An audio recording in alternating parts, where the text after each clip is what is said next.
श्री श्याम दोस्तों, राधे राधे। आप सभी को तुलसी विवाह की ढेर सारी शुभकामनाएं। आज की वीडियो में मैं आप सबके साथ तुलसी विवाह की बिल्कुल सरल पूजा विधि शेयर कर रही हूं।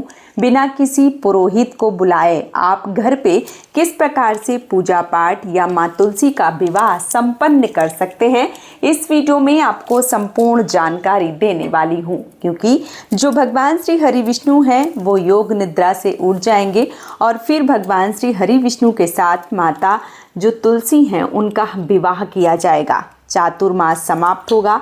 4 महीने की योग निद्रा को समाप्त करके भगवान श्री हरि विष्णु का विवाह माता तुलसी के साथ विधिवत रूप से संपन्न किया जाएगा और विवाह के बाद सभी शुभ और मांगलिक कार्य संपन्न हो जाएंगे।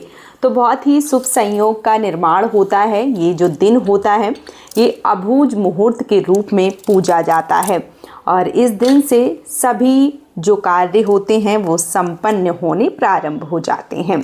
इस वीडियो में मैं आप सबके साथ शेयर कर रही हूँ बिल्कुल सरल पूजा विधि। किस प्रकार से आप घर पे बिना किसी पुरोहित को बुलाए स्वयं से ही माता तुलसी का विवाह संपन्न कर सकते हैं, इस वीडियो में हम आगे देखने वाले हैं। सबसे पहले एक जगह सुनिश्चित कर लीजिए, वहाँ अच्छे से साफ सफाई कर लीजिए, पोछा मार लीजिए और यदि पक्का है तो गाय के गोबर से या गेरू से लीप कर जगह पवित्र करके वहाँ पे रंगोली या चौक जो है स्वास्तिक इत्यादि जो भी है वो बना के पूजा पाठ की तैयारी कर लीजिए। अब यहाँ पे हम चौकी लगाएंगे और पूजा शुरू करेंगे। सबसे पहले आपको क्या करना है, पहले हम कलश की स्थापना करेंगे। तो इस प्रकार से हमें कलश लेना है, कलश के कंठ पर मौली बांध लेना है और क्योंकि ये जो कलश है वो हमारा सजा हुआ है तो हमें यहाँ पे स्वास्तिक इत्यादि बनाने की आवश्यकता नहीं होती है। आप चाहें तो थोड़ा सा इस प्रकार से टीक सकते हैं, ठीक है। अब हम क्या करेंगे, अब हम कलश की स्थापना जो है वो करेंगे। तो कलश स्थापना करने के लिए सबसे पहले हम क्या करेंगे, सबसे पहले हम आसन देंगे और कलश की स्थापना करेंगे। तो चलिए कलश की स्थापना करते हैं और जो अपनी पूजा है वो हम शुरू करते हैं। सबसे पहले यहाँ पे हमने थोड़े से जो तिल का आसन है वो दिया हुआ है, इसके साथ ही साथ यहाँ पे थोड़ा तिल जो है वो हमने रखा हुआ है। अब हम क्या करेंगे, तिल का जो आसन है यहाँ पे हम अपने गणपति जो है वो विराजमान करेंगे क्योंकि प्रथम पूज्य जो है वो गणपति ही होते हैं। हम गणपति जो हैं वो विराजमान करेंगे। अब ये जो कलश है वो हमने इस प्रकार से यहाँ पे रखा हुआ है।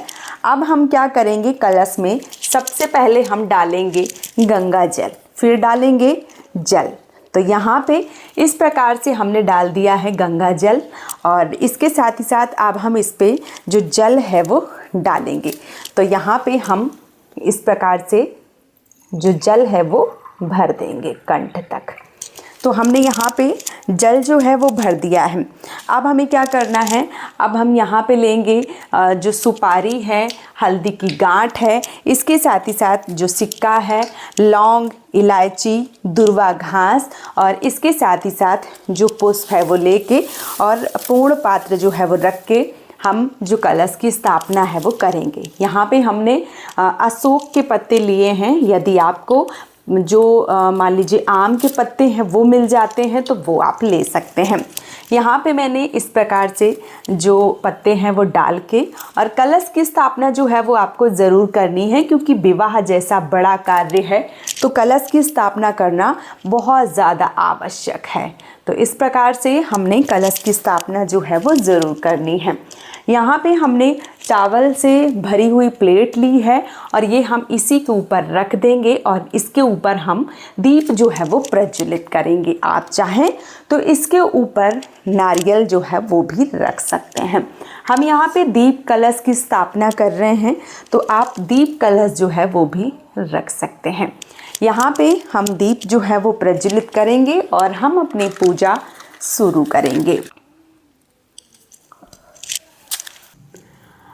कलश स्थापना करने के बाद में, दीप प्रज्वलित करने के बाद में हमने यहाँ पे थोड़े से तिल और पुष्प जो है वो लिया है और ये हम अब संकल्प करेंगे कि भगवान श्री हरि विष्णु, माता तुलसी, सबसे प्रार्थना करेंगे सभी देव देवताओं से कि हम इस विवाह को संपन्न करवाने जा रहे हैं। यदि पूजा में कोई भी त्रुटि रह जाए तो हमें माफ़ कीजिए और पूरी विधिवत रूप से इस पूजा को संपन्न करवाइए। इस प्रकार से पुष्प जो है वो लेकर और हम भगवान श्री हरि विष्णु को समर्पित करेंगे। तो इस प्रकार से हमने जो संकल्प है वो ज़रूर लेना है। अब हम क्या करेंगे, अब हम एक पुष्प लेंगे और स्नान करवाएंगे। जो भाव हैं, भाव से स्नान जो है वो करवाएंगे। तो यहाँ पे हम सबसे पहले प्रथम पूज्य हमारे गणपति हैं उनको स्नान करवाएंगे, हमारे दीप को स्नान करवाएंगे। इसके साथ ही साथ भगवान श्री हरि विष्णु और माता तुलसी को जो है वो स्नान जो है वो करवाएंगे। स्नान करवाने के बाद हम भगवान श्री गणेश को वस्त्र की भावना से यहाँ पे जो कलावा है, मौली है, वो समर्पित कर रहे हैं। और इसके साथ ही साथ भगवान श्री हरि विष्णु को भी, वैसे तो मैंने भगवान श्री हरि विष्णु को पीला वस्त्र जो है वो उड़ाया हुआ है, फिर भी आप मौली या कलावा जो है वो अर्पित कर सकते हैं। तो मैंने यहाँ पे भगवान श्री हरि विष्णु को भी मौली रूपी वस्त्र जो है वो पहना दिया है। इसके साथ ही साथ यहाँ पे हमने जनेऊ लिए हैं और जनेऊ में थोड़ी सी जो हल्दी है वो हम लगाएंगे और इस प्रकार से जो जनेऊ है वो भी हम अर्पित कर देंगे। तो यहाँ पे हमने जो जनेऊ है वो भी समर्पित कर दिया है। अब हम जो पुष्प है वो चढ़ाएंगे। तो जो भी आपको पुष्प मिल जाते हैं वो आपको ज़रूर चढ़ाने चाहिए। तो यहाँ पे जो मुझे पुष्प मिल गए हैं वो मैं समर्पित कर रही हूँ। आपको लाल, पीले या जो भी पुष्प मिल जाए वो आप ज़रूर समर्पित करें। तो यहाँ पे मैंने जो पुष्प हैं वो समर्पित कर दिए हैं। अब देखिए, विवाह में सबसे पहली जो रस्म होती है वो होती है हल्दी की रस्म। अब आप हल्दी जो है वो बहुत सारे लोग दूध में कच्चा दूध, हल्दी और जो आटा है वो मिलाकर बनाते हैं और बहुत सारे लोग जो हल्दी है उसमें चावल का आटा या केवल हल्दी जो है वो मिलाकर हल्दी की रस्म करते हैं। आप देख लीजिए आपके घर की क्या परंपरा है, उस प्रकार से आपको हल्दी की जो रस्म है वो करनी होती है। तो यहाँ पे जो हल्दी है वो हम लेंगे और हल्दी जो है वो भगवान श्री हरि विष्णु को लगाएंगे। उसके बाद माता तुलसी को हल्दी जो है वो हम समर्पित करेंगे। तो यहाँ पे हल्दी लेके यहाँ पे इस प्रकार से भगवान श्री हरि विष्णु के गले में, हाथ में, सब जगह हल्दी जो है वो हम लगा देंगे इस प्रकार से। और यही हल्दी जो है वो फिर हम माता तुलसी को लगाएंगे। तो इस प्रकार से माता तुलसी को जो है वो भी हल्दी लगाई जाती है, लेकिन पहले देव को, उसके बाद माता को हल्दी लगाई जाती है। इसके साथ ही साथ दूसरी जो रस्म होती है वो मेहंदी की होती है। आप चाहें तो मेहंदी जो है वो घोल के भी प्रयोग ले सकते हैं। यहाँ पे मैं कोन जो है वो ले रही हूँ।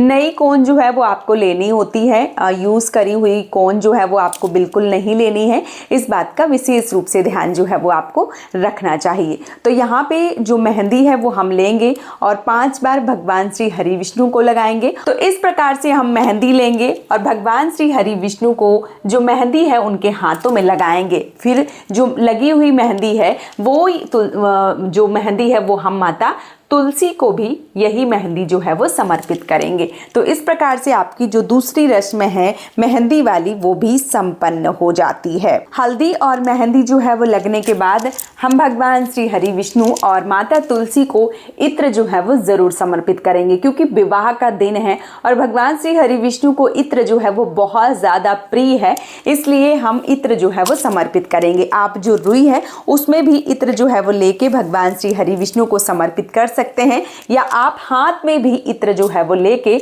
और इत्र की जो मालिश है वो इस प्रकार से, या इत्र जो है वो आप इस प्रकार से भी लगा सकते हैं। फिर माता तुलसी को जो है वो भी हम इसी प्रकार से जो इत्र है वो लगाते हैं। तो इस प्रकार से इत्र जो है वो ज़रूर लगाइए, क्योंकि विवाह है और विवाह वाले दिन इत्र जो है, इत्र की सेवा जो है वो बनती है। तो आपको इत्र जो है वो ज़रूर लगाना होता है। इत्र लगाने के बाद अब हम क्या करेंगे, अब हम माता तुलसी को जो है वो तैयार करेंगे। तो तैयार करने के लिए जो चूड़ियां हैं वो पहनाई जाती हैं। आप लाल, पीली, हरी या काली चूड़ी जो है वो पहना सकते हैं, जैसे आपके यहाँ पहनाई जाती हो उस प्रकार से भी पहना सकते हैं, या आपको जो भी चूड़ियाँ मिल जाएं वो आपको ज़रूर पहनानी चाहिए। यहाँ पे मैं माता तुलसी को इस प्रकार से जो चूड़ियाँ हैं वो पहना रही हूँ, और आपको जिस भी प्रकार से चूड़ियाँ मिल जाती हैं वो आप उसी प्रकार से माता को जो चूड़ियाँ हैं वो ज़रूर पहनाएं। तो यहाँ पर मैंने माता को जो चूड़ियाँ हैं वो भी पहना दी हैं। चूड़ी पहनाने के बाद वरमाला की जो रस्म है वो करी जाती है। तो आपको क्या करना है, 2 वरमाला लेना है। इस प्रकार से आप गुलाब के जो है वो भी ले सकते हैं, या आपके पास फूल हैं तो छोटे छोटे आप माला जो है वो बना सकते हैं, या आपके पास इस प्रकार की माला है तो फिर कोई दिक्कत ही नहीं है, आप इस प्रकार की माला जो है वो भी ले सकते हैं। तो सबसे पहले माता तुलसी को इस प्रकार से छुआ के माला, और भगवान श्री हरि विष्णु को जो माला है वो हम पहनाएंगे। फिर भगवान श्री हरि विष्णु से माला जो है वो छुआ के और माता तुलसी को पहनाएंगे। तो इस प्रकार से हम भगवान श्री हरि विष्णु को माला जो है वो पहना दिए हैं। अब माता तुलसी को माला पहनाएंगे। तो इस प्रकार से हम भगवान श्री हरि विष्णु से छुआ के और माता तुलसी को इस प्रकार से जो माला है वो हम पहना देते हैं, इस प्रकार से। तो हमने यहाँ पे जो वरमाला की रस्म है वो कर ली है। इसके साथ ही साथ अब हम गठबंधन की जो रस्म है वो पूरी करते हैं।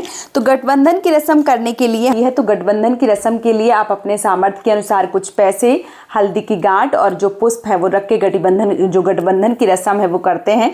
और गठबंधन जो है वो आपको माता तुलसी की जो चुनरी है, इसके साथ ही साथ जो भगवान श्री हरि विष्णु को पीला वस्त्र उड़ाए हैं, दोनों को मिला के जो गठबंधन है वो किया जाता है। तो मैंने यहाँ पे देखिए, ये चुनरी जो है, चुनरी में फूल, हल्दी की गांठ और जो पैसे हैं वो रख लिए हैं, और जो कपड़ा है भगवान श्री हरि विष्णु का वो मिला के और जो गठबंधन है वो हम करेंगे। और यही गठबंधन जो है वो करने के बाद में भगवान श्री हरि विष्णु के साथ जो माता के फेरे हैं वो किए जाते हैं। तो यहाँ पे आप देख सकते हैं, ये चुनरी और पीला वाला जो कपड़ा है वो मिला के हमने गठबंधन जो है वो कर दिया है। इसके साथ ही साथ अब हमने जो भी श्रृंगार का सामान लिया है, यदि आपने मंगलसूत्र या बिछिया लिए हैं तो वो भी आप ले लीजिए। इसके साथ ही साथ जो भी आपने श्रृंगार का सामान लिया है वो आपको माता को जरूर चढ़ाना होता है।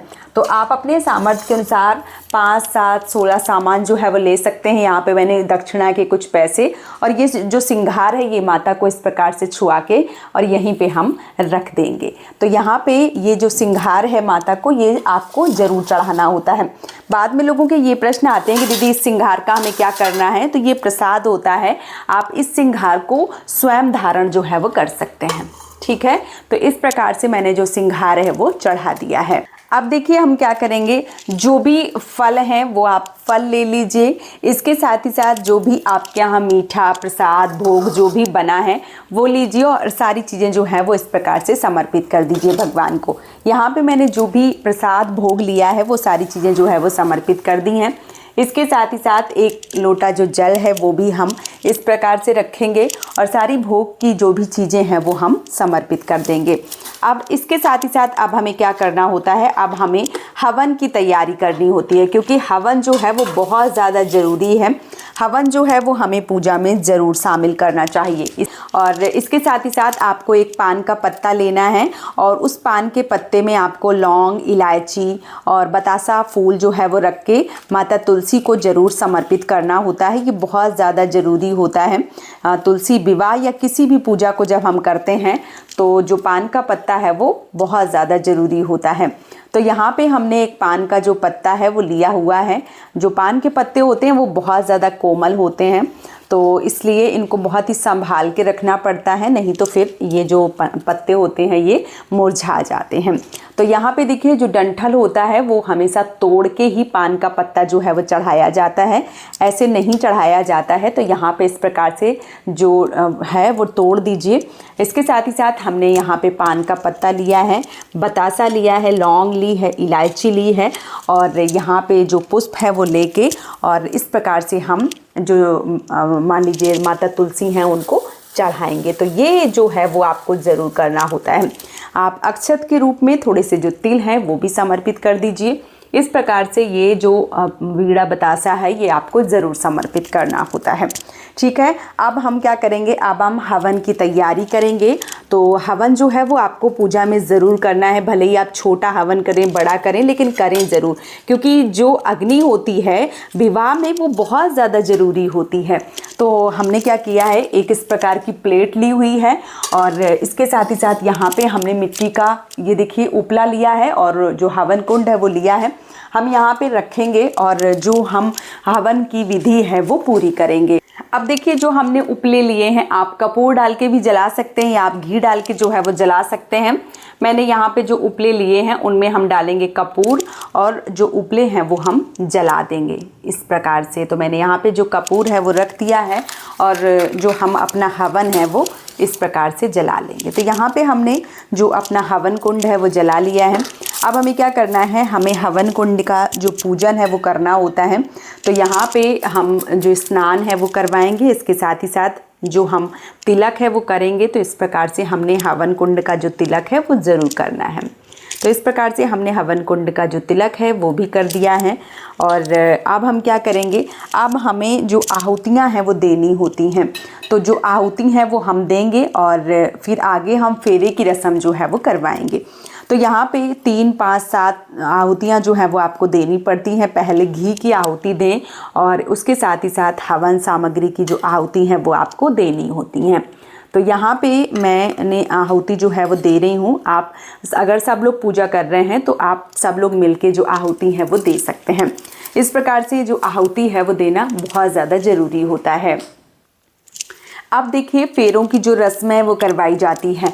तो जैसे यहाँ पे हवन जो है वो हो रहा है तो इसी अग्नि के मान लीजिए गोल गोल घूमा जाता है। यदि आप पति पत्नी दोनों मिलकर जो तुलसी माता के विवाह है वो करवा रहे हैं तो जो पति हैं वो भगवान श्री हरि विष्णु या माता तुलसी को ले लीजिए। एक लोग भगवान श्री हरि विष्णु और एक लोग माता तुलसी को लेके इसी अग्नि कुंड के आसपास 7 फेरे जो है वो लगाए जाते हैं। पहले तीन फेरे कन्या को यानी तुलसी माता के लगवाएं, फिर 4 फेरे जो हैं वो भगवान श्री हरि विष्णु, सालिग्राम या लड्डू गोपाल के जो हैं वो करवाएं आप। तो इस प्रकार से 7 फेरे जो हैं वो लगवाए जाते हैं।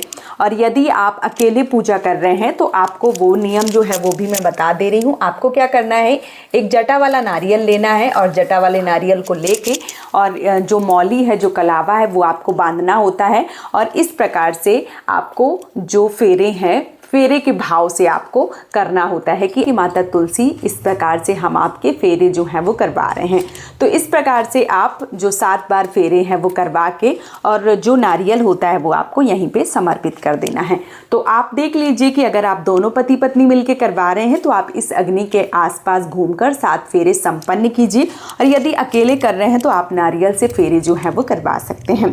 अब जो बारी आती है वो आती है सिंदूर दान की। तो देखिए माता तुलसी को अभी तक सिंदूर जो है वो नहीं लगाया जा रहा था, लेकिन जिस दिन माता का विवाह होता है उस दिन जो सिंदूर दान है वो किया जाता है। तो सिंदूर दान करने के लिए आप इस प्रकार का चांदी का सिक्का ले सकते हैं, या आप चांदी का सिक्का नहीं लेना चाहते हैं तो आप कोई भी नॉर्मल सिक्का जो है वो लेके और इस दिन आप नई सिंदूर की डिब्बी लें और नई सिंदूर की डिब्बी जो है वो लेकर माता को सिंदूर जो है वो लगाएं। तो आपको क्या करना है, सिंदूर लेना है और इस प्रकार से सिक्के में जो सिंदूर है वो लेके और माता को लगाया जाता है। आप चाहें तो हाथ से भी लगा सकते हैं या नॉर्मल सिक्के से भी लगा सकते हैं। इस प्रकार से लेकर आपको और माता को इस प्रकार से जो सिंदूर है वो लगाना होता है। तो 3 बार जो सिंदूर है वो लगता है माता को और इसी प्रकार से जो विवाह है वो आपका संपन्न होता है। इस प्रकार से 3 बार माता को जो सिंदूर है वो लगाया जाता है। जो ये सिंदूर दान वाली रस्म है उसके बाद आपकी जो मंगलसूत्र वाली रस्म है वो आती है। तो आपको जो मंगलसूत्र है वो इस दिन अगर है तो ज़रूर पहनाइए। तो हम जो मंगलसूत्र की रस्म है वो यहाँ पे भगवान श्री हरि विष्णु से इस प्रकार से छुआ के और माता तुलसी को जो मंगलसूत्र है वो पहनाएंगे। देखिए यदि आपके पास कोई नया मंगलसूत्र है तो वो भी आप पहना सकते हैं और फिर उसके बाद आप माता से लेकर प्रसाद स्वरूप स्वयं भी धारण कर सकते हैं। तो इस प्रकार से भी माता तुलसी का जो मंगलसूत्र की विधि है वो करी जाती है। तो यहाँ पे हम इस प्रकार से माता को जो मंगलसूत्र है वो इस प्रकार से पहना दे रहे हैं। देखिए, दान के लिए कोई सीमा नहीं होती, आप अपने सामर्थ्य के अनुसार दान जो है वो कर सकते हैं। आप चाहें तो 5 बर्तन, मिठाई का डब्बा, ब्लाउज की पीस, साड़ी या कुर्ता पजामा, जो भी आपके बजट के अनुसार है उस प्रकार से आप दान कर सकते हैं। आप चाहें तो केवल कुर्ता पजामा, उसमें कुछ दक्षिणा जो है वो भी रख के दान कर सकते हैं, या आप चाहें तो ब्लाउज की पीस में कुछ दक्षिणा जो है वो रख के दान कर सकते हैं। और यदि आपका सामर्थ्य ऐसा नहीं है तो आप बिना इस विधि के भी पूजा जो है वो संपन्न कर सकते हैं। यहाँ पे मैंने कुछ बर्तन जो है वो लिए हैं। आप बर्तन जो है वो अगर दान कर सकते हैं तो 5-7 बर्तन दान करें, 2 बर्तन भी दान कर सकते हैं। और यदि आपका सामर्थ्य नहीं है तो फिर आप उसी हिसाब से भी पूजा कर सकते हैं। इसके साथ ही साथ अब हमें क्या करना होता है, अब हमें करनी होती है आरती। तो अब हम संपूर्ण चीज़ें जो है वो कर दिए हैं और अब हम जो आरती है वो करेंगे। तो आप 5 दीपक से भी आरती कर सकते हैं, आप धूप से भी आरती कर सकते हैं। और इस प्रकार से आपको जो आरती है वो माता तुलसी की, भगवान श्री हरि विष्णु की आरती जो है वो करनी होती है। आरती करने के बाद में हम हाथ में थोड़े से पुष्प लेंगे, तिल के दाने लेंगे और माता तुलसी के विवाह की जो कथा है वो पढ़ेंगे। और जो कथा है उसका वीडियो मैं अलग से लाऊंगी, ये वीडियो बहुत लंबा हो जाएगा। तो कथा जो है वो आपको सुननी होती है। इसके साथ ही साथ आपको क्या करना होता है, संपूर्ण पूजा हो जाने के बाद में आपको फेरी या परिक्रमा जो है वो ज़रूर लगाने होते हैं। तो यहाँ पे मैं माता तुलसी की फेरी या परिक्रमा जो है वो लगा रही हूँ। आप 5, 7, 11, 108 जितना भी आपका सामर्थ्य है उस प्रकार से आपको फेरी या परिक्रमा जो है वो ज़रूर लगाना होता है। तो आप जो फेरी या परिक्रमा है वो आप टॉफ़ी से या किसी भी चीज़ से, फेरी सिक्के से भी लगा सकते हैं। जैसे भी आपका सामर्थ्य है उस प्रकार से आपको जो फेरी है या परिक्रमा है वो ज़रूर लगाना होता है। तो इस प्रकार से आप फेरी या परिक्रमा जो है वो ज़रूर लगावें। आप 2, 5, 7, 11, 21 या 108 फेरी जो है वो लगा सकते हैं। फेरी लगाने के बाद में आपको भगवान से हाथ जोड़ के प्रार्थना करना है कि हे प्रभु, मैंने पूरे मन से आपका विवाह माता तुलसी और आपका विवाह संपन्न करवाया है। इस नियम में, इस विधि में यदि कोई त्रुटि, कोई गलती रह गई हो तो मुझे माफ़ कीजिएगा और हमारी पूजा को संपन्न कीजिए, हमारी पूजा को स्वीकार कीजिए। इस प्रकार से भगवान से प्रार्थना करें और हाथ में जल लेके अपनी पूरी पूजा को जो है वो हमें 3 बार या 5 बार जो है वो वार के इस प्रकार से हाथ जोड़ के जो माता तुलसी का विवाह है वो संपन्न करवाना होता है। तो ये सरल नियम था, जो पूजा विधि जो है वो मैंने बताई है आप सबको वीडियो यदि पसंद आया है तो चैनल को सब्सक्राइब करके वीडियो को लाइक कीजिए और इस चैनल से जुड़े रहिए ताकि आपको पूजा पाठ, कथा और खाटू श्याम बाबा से जुड़े सभी जो वीडियो हैं वो आपको समय समय पर मिलते रहें। आज का ये वीडियो मैं यहीं पे समाप्त करूँगी। बहुत जल्दी मिलूँगी एक और नए वीडियो के साथ में। तब तक के लिए जय माता दी दोस्तों। राधे राधे, जय श्री श्याम।